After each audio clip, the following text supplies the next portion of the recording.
Hello guys, samahan niyo ako mag-ayos ng ating kararating na naman. Hindi ko maiwasan. Hindi ko maiwasang maloka for today. Kasi ayoko sanang gawin to, pero di ba nga, madrama na daw tayo. So tara, panindigan natin. So first of all, syempre, sobrang nagpapasalamat ako sa Panginoon. Thanks God dahil ibinigay niya sa akin yung opportunity na to. At talagang noong pa man ay pinangako na sa akin ng Panginoon na wag akong susuko sa kabila ng lahat ng aking pinagdadaanan. So, sa madaling salita guys, kahit na anumang balakid ang dumating sa atin, ay lagi nating tatandaan na kasama natin siya at lahat ng ating hinanain ay ilapit lang natin kay Panginoon. So, hindi ko lang, alam mo yun, unexpected talaga at sobra akong na-amaze dahil tsaka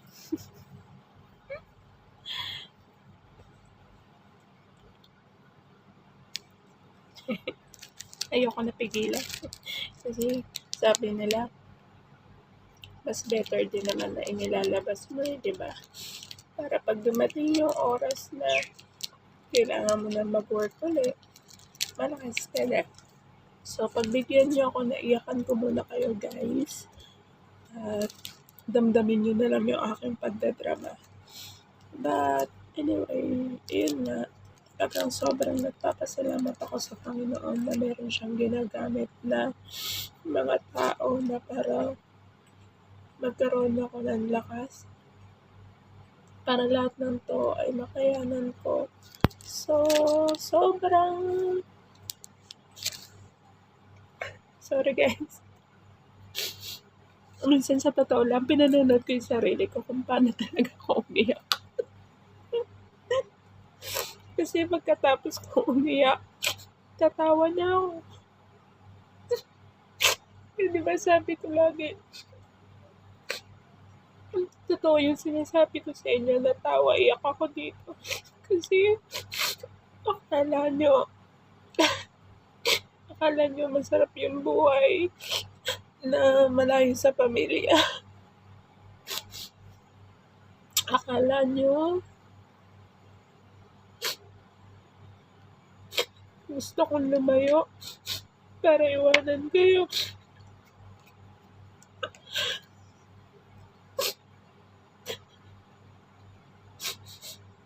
Hindi nyo alam kung gaano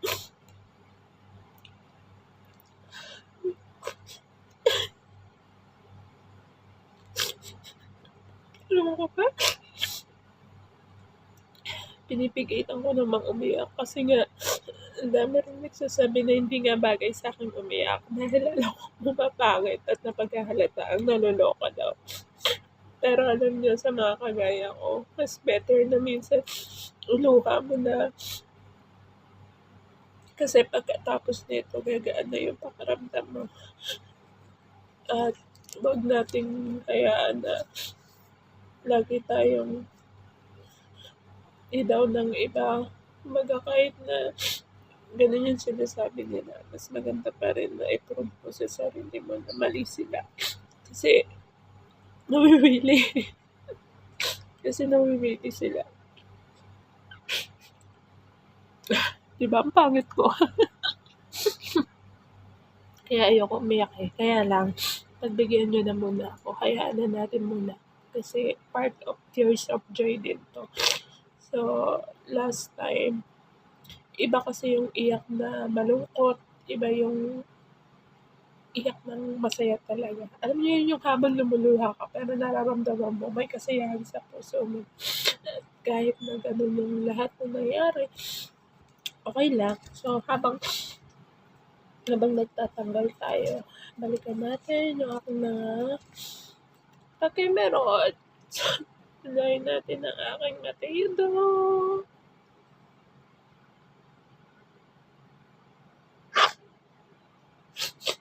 Kaya sabi ko sa inyo, di ba, habang nagtatype ako,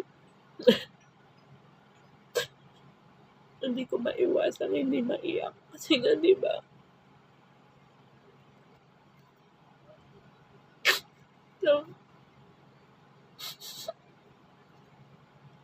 sobrang dito lang ako kumakapit sa mga picture na to. Para ma-feel ko kahit pa paano kasama ko sila.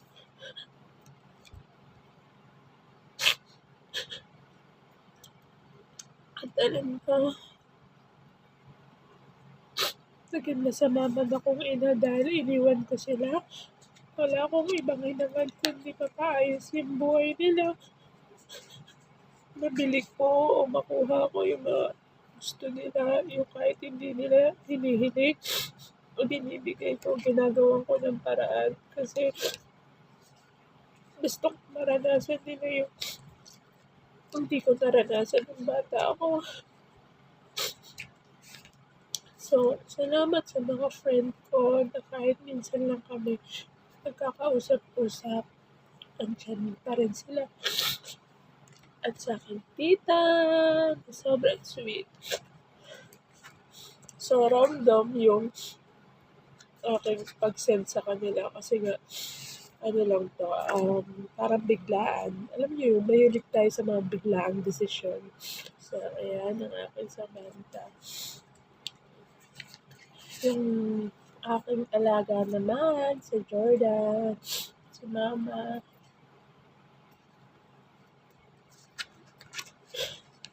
Kaya ako naiiyak kasi nga, sobrang miss ko na yung mga anak ko. Kumbaga parang mas pinili kong lumayo kasi nga ayokong lumaki sila na ganun yung makikita nilang trabaho ko.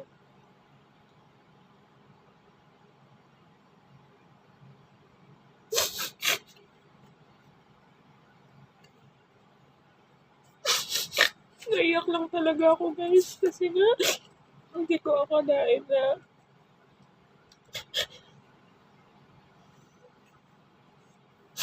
hindi ko akalain na siya pala yung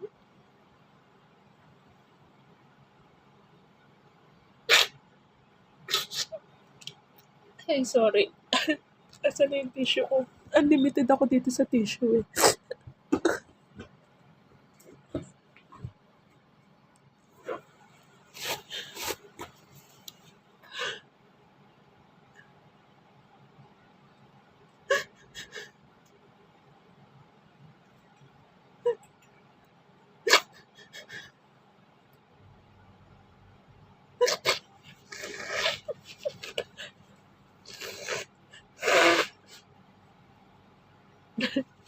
Sorry.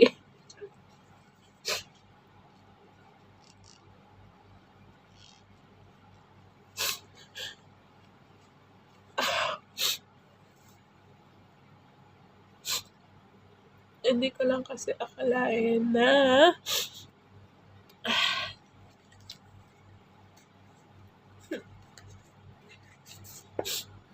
diba?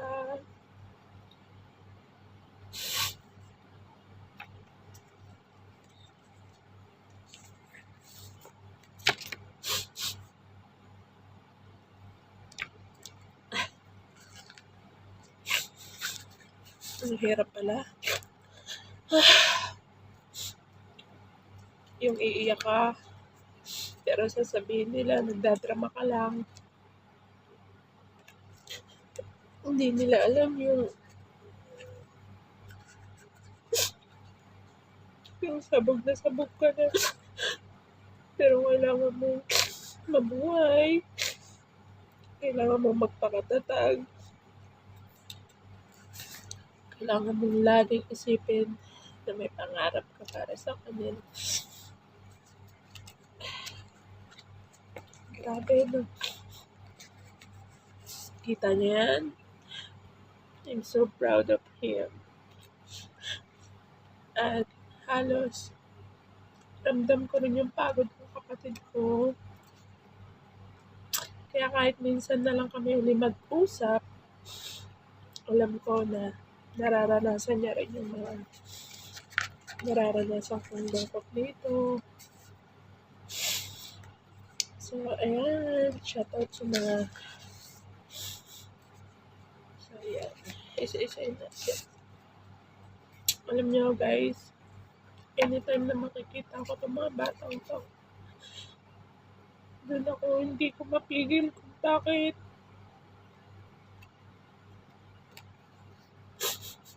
Ang hirap kasi magsalita. Alam niyo yung tipong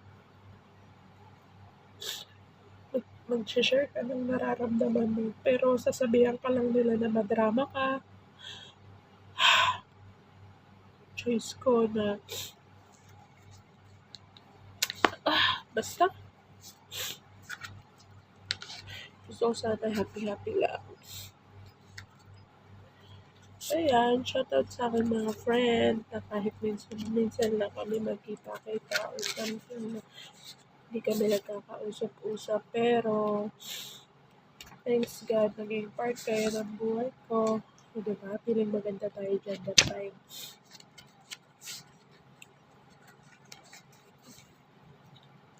So, mabilis ang kwento. Ito naman, yung time na nahuli ako ng jowain ko sa Jordan. Nagtago ako ng CR pero hindi ko alam. Andun na pala siya sa baba. Nasa diskuhan kami na itong time na to. Ito yung mga panahon na sobrang, alam niyo na. At sa akala ko ng time na to, mamamatay na rin ako kasi nga grabe ang lolo nyo. So, bibigyan na lang natin ng kwento ang bawat ano natin para hindi ako masyadong makiklabi. So, itong picture na to, nung gabi na sinundo ko ng mga barkada ko. So, andito yun si Althea. So, syempre, tamang diskuhan kami. Piling dalaga ang lola niyo, di ba? So, nung nasa Jordan ako noon, hindi naman lingid sa kaalaman lahat. Grabe ang dinanas ko doon. And then, nagkaroon tayo ng orderly at akala ko ng time na yon grabe, mamamatay na ako kasi hindi ako nagpaalam sa kanya. And then, ang ginawa niya, yung alam niyo yung hinarurot talaga ng bonggang-bongga yung sasakyan na akala mo mabubundol na kami, yung feeling ko. Tapos, yun yung feeling na talaga iniligtas pa rin ako ng Panginoon kasi inilayuan niya ako doon. So, akala ko talagang, alam mo yung tipong magpe-pray ka na talaga na, Lord, Diyos ko, paano na yung mga anak ko? Ganyan. Wala na akong ibang iniisip talaga, guys, kundi yung nanay ko at saka yung mga anak ko. Yun yung time na naisip ko, hindi ko na naisip yung sarili ko kung paano kung pumlak na ganyan. Basta ganun pala pag once na parang nasa kamatayan ka, may isip mo lahat ng mga taong mahal mo sa buhay. So, excuse me. Sobrang thanks God dahil nakaligtas ako sa araw na yan. So, ayan, di ba? And then, kahit na gulpy-gulpy na ang lola nyo nun, nagawa pang mag-selfie. So, yan yung story niya. So, ito naman ang aking pag-flight papunta ng Damam. So, ito, ganyan kaliit si Mateo at saka si Samantha nung time na pupunta na ako ng Damam. So, ito naman si Matet, ang aking bebe. Ito naman yung paalis na ako din. Ito yung nagpadispedida ako, papunta ako ng Damam din. Noong time na yan. Yan yung araw na kinabukasan ay aalis na ako. So, ayan. Medyo mahaba-habang kwentuhan to mga ilang oras kaya to. So, ito naman ang aking eklabe na walang kasing kamukha. O, diba? Magnanay nga. Parehas ng kalokohan. So, ito rin yung time na paalis na ako. So, magkakasama yan. Papunta ako ng Damam. At syempre, na-fall tayo doon kay Khaled. Hindi pa rin naman naging atin. So, ayan, meron kaming family tree na aking mga anak. Wala lang, pinarambol-rambol ko na lang. So, ito, nag-invite tayo. Siyempre, mayabang tayo, di ba? Nag-invite tayo ng mga kabataan para sa aking despedida. Papunta pa rin ako nito ng Damam. And then, this is it. Si Mami Pilar. one of my friend na galing Jordan. So, ayan, nagtatrabaho pa tayo sa Robinson, Ermita. And then, binisita niya ako noong time na yan. So, shout out, Mami. Hello. Alam ko, one of, ano daw? Basta darating yung time na magkikita pa rin tayo. Bibisitahin kita one day. Ayan. So, yan si Mami. So, mami-mami ko yan sa Jordan. So, ayan. At ito naman si ka-look-alike. Kapag nakatalikod daw ako, magkamukha kami ni Sarah. So, si Sarah yan. At baka madaanan mo to, Sarah. Ayan, you remember. 2016 to. At napaka-sexy pa ng lola nyo. Feeling maganda pa nung time na yan. So, ito naman ang aking madam. One of madam in Bahrain. So, Bahraini siya. O, diba? Laging ganyan ang ganap ko sa mga madam. Lagi ako nakaupo sa front seat. Diba? Pabebe lang. And, ayan. Ang aking mga Junakis na nasa simbahan kami na sa Victoria. And then, ito. Natatawa ko. Pero syempre, wala tayo away-away. Happy-happy lang. So, oh my God. Natumba ka, guys. So, one of the famous posts. So, ayan, one of the famous posts kung saan, ayan lang ang meron kaming picture ng papa nila, Princess at Mateo. So, yan si Imbe. So, alam nyo na, pinapost ko naman. So, yan lang ang picture na meron siya. Kaya lang, nakatalikod pa. Diba? So, ito naman. Tcharan! So, ang cute din nito. Ito yung time naman na bumisita ko sa akin kaibigan na may-ari ng salon. So, si Mami din. Kasi isa din siya sa mga nagbigay sa akin ng work nung panahon nasa Jordan ako. So, nasa salon niya ako nagpa-manicure at pedicure tayo dahil yun ang ating pinaka-habit, pinaka-stress, reliever or stressan. So, ayan. So, ayan ang lola nyo. Ito yung pinaka-binigay ni Arapo sa atin na gift at nagsasalita siya ng I love you. So, yan yung room ko sa Jordan na kung saan nagkaroon ako ng lalakwe na hindi kami nagkasundo kasi nga ang gusto niya magmumuslim ako pero ayaw ko dahil nakilala ko na si Jesus Christ that time. So, ayong damit na yan, hanggang baba sa kanya, regalo niya yan sa akin noong Valentine's. At yun lang yung nakakatuwa, guys. Ito din, may kwento rin tong bear na to. Kasi, nung time na Valentine's Day to hindi ko na-expect na uso sa kanila yung mga ganong gift-gift. So, hindi ko in-expect. Parang normal na araw lang sa akin yung Valentine's Day. Hindi ako prepared. Wala akong regalo sa kanya. And then, nagulat ako, yun nga, sinundo niya ako galing sa work. And then, ang lola niyo talagang dalaga. Kasi nga, sinundo ko na may pa-flower at may pagantong ganap. So, meron siyang makeup kit. Alam ko, nabigay ko yun kay Ochi. Tapos, teddy fur, damit, mga accessories, at saka yung makeup kit. Ang gusto niya, guys, is mag-makeup ako para lalo daw tayo maging mabiyari. Pero, ayoko kasi nga hindi tayo marunong mag-makeup. Kaya yun, so binigay ko kay Pakla. So, ayan, meron tayong pa-bidding sa ating mga nanay-nanayan. So, shout out kay Ate Norma, kay Nanay Cynthia, at syempre kay Nanay Alice. So, ito pa rin, parang ang dami pa lang nakuha kay Mama. So, ayan yung alaga ako. So, makabilang buhay na siya. So, ito yung first employer ko na naalagaan ko doon sa Jordan. And then, syempre, matanda na siya. 98 years old na siya. Na-take na siya. So, pagod na siya sa buhay. And then, ito naman, ayan, tinitalintas pa tayo ng ating friend, lalo na si Joblin. And, Charpan, ito parang 68th birthday to ni nanay kung hindi ako nagkakamali or basta, 60 something. So, ayan, birthday ni nanay. And then, Ayan naman ang aking friend din sa Jordan. So, ayan, kasama ng mga kakendol ni nanay. So, ayan pa rin siya. Gusto ko magka-baby ng ganyan. One day gagawa tayo.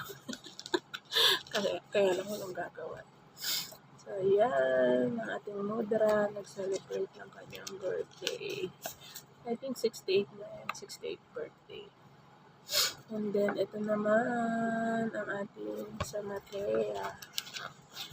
So, shout out sa mga ating kabataan dyan. So, hanggang memories na lang tayo dahil wala na, mga big girl, big boy na kayo.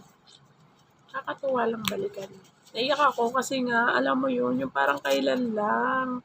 Ang lalambing pa nila. Tapos, ngayon, ayoko na umiyak. Namimiss ko lang. Kaya lang, yung panahon na to, mas pinili ko na lang umalis talaga kasi nga, ayokong lumaki sila na nakikita nilang mali yung ginagawa ng mama nila. At praise God dahil unti-unti tayong binabago ng Panginoon. Ito naman, nasa Jordan River ako. Ito yung time na nabautismuhan ako doon. Yan, Jordan River. Alam mo yun, yung parang hindi ka marunong mag-float pero lumulutang ka kusa. So, it's a magic. And then, ayan, syempre, pumunta na tayo ng Daman, fresh pa ang lola nyo. Kasi, mukhang may jowa yata ko neto. Ay, wala pala.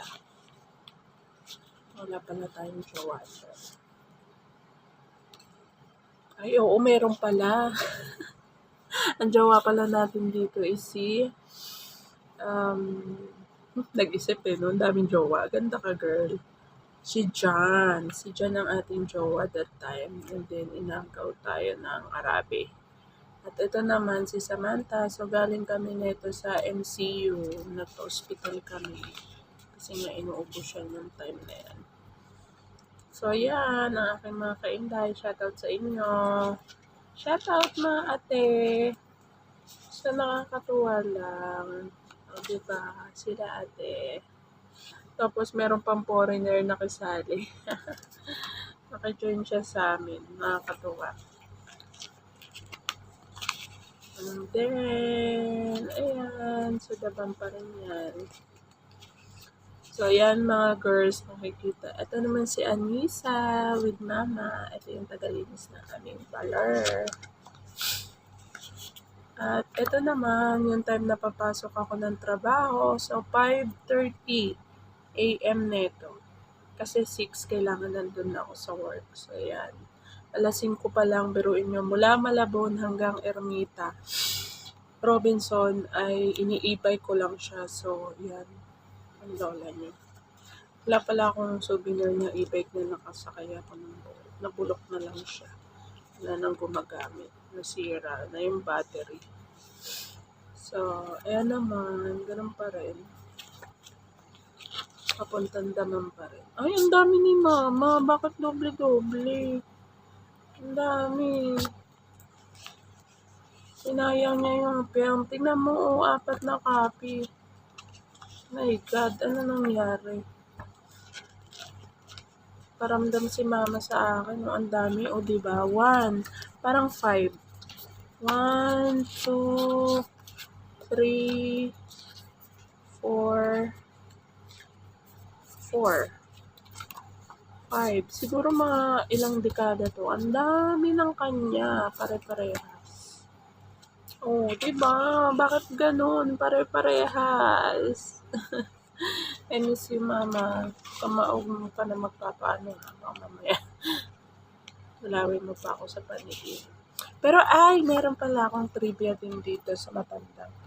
Alam nyo, before 3 days, tandang-tanda ko pa, year 2015 to, nung time na to. So, nag-abroad ako year 2014. And then, alam nyo na, naanuhan sa atin si Baba, so hindi ko siya binalikan. Lumipat ako ng Jordan, and then, eto si Mama ang nakilala ko. And then, this picture, 3 days bago siya mamatay, kinakausap niya ako. So, tignan nyo, sobrang saya niya, ang saya-saya niya that time. At sinasabi niya, Kati, sobrang bait mo, salamat sa'yo, huwag ka mag-alala, magkakaroon ka ng, alam mo yung parang pinagpe-pray ka niya. Sabi niya na magkakaroon ako ng, ayun nga, magiging maayos yung sitwasyon ng mga anak ko. Tapos yung isang araw, merong lalaking tatanggap daw sa akin, na magmamahal, mag-aalaga, tatanggap sa mga anak ko. Pero hindi ko naman inaano kasi nga syempre hindi naman ako. And then, yun nga, makakatapos daw ng pag-aaral yung mga anak ko. But, sad to say, kasi nga, eto, naging Darna na siya. So, may sarili na siyang mundo, guys. So, sobrang natuwa naman ako kasi this year, alam niyo yun, parang natupad. Kasi talagang sabi niya, huwag kang mag-alala, isang araw makakatapos ka rin ng pag-aaral. Alam mo yun, yung talagang nag-turn back sa isip ko na, ay, shit, may pasabi talaga si mamang ganun na isang araw makakatapos ako ng pag-aaral, which is kadama ako nun, di ba? Tapos sabi niya yung mga anak mo magiging okay yung sitwasyon nila, makakatapos yung mga anak mo.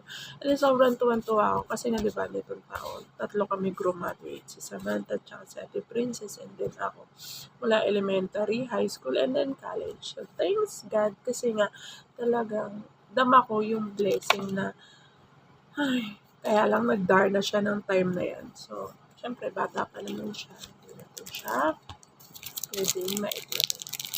Okay lang yun kasi dumaan din ako sa pagiging loka-loka. Pero, praise God dahil sinaniman ako ng Panginoon mula ng bata pa ako. So, yun lang yung maganda, no? Kapag once na bata ka pa lang, talagang pinili ka na, alam mo na sa sarili mo na talagang pinili ka niya. Kasi makikita talaga na kahit pa paano, may binago talaga sa buhay mo.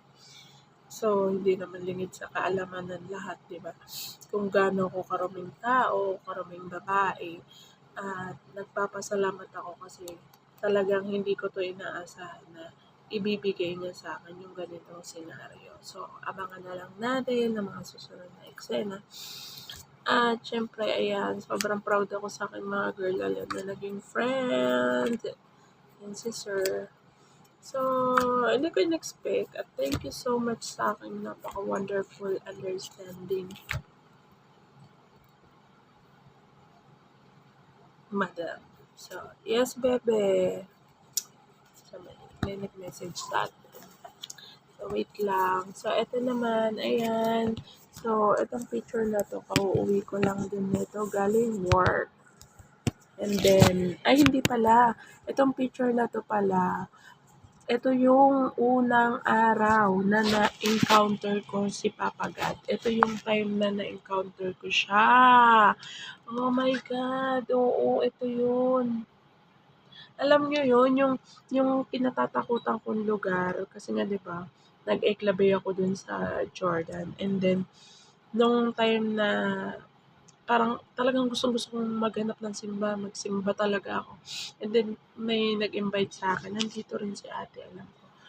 Ano, edi, yun nga, nagkaroon ng invitation, nagsimba kami, and then, nakalagay doon, it's time. So, it's time na, yun na yung umpisa na nakilala ko na unti-unti. Nang totoo, lubusan si Papa God. Pero marami pa rin struggle kasi sabi nga nila, di ba, kapag once na lumalapit ka sa Panginoon is marami pang lalong darating na pagsubok. Kasi nga, ang kaaway is hindi siya titigil hanggat hindi kanya nakukuha. Pero thanks God kasi hindi rin naman magwawagi ang kasamaan sa kabutihan, di ba? So, siyempre, ang Panginoon ang mas makapangyarihan sa lahat kaya hindi siya papayag na basta-basta lang tayo makukuha ng kaaway. Kaya, in Jesus' name, sa buong sulok ng kwartong ito, I claim it na lagi akong ginagabayan ng aking banal na espiritu at I rebuke sa mga masasamang spirit. Lumabas kayo sa aking kwarto in Jesus' name.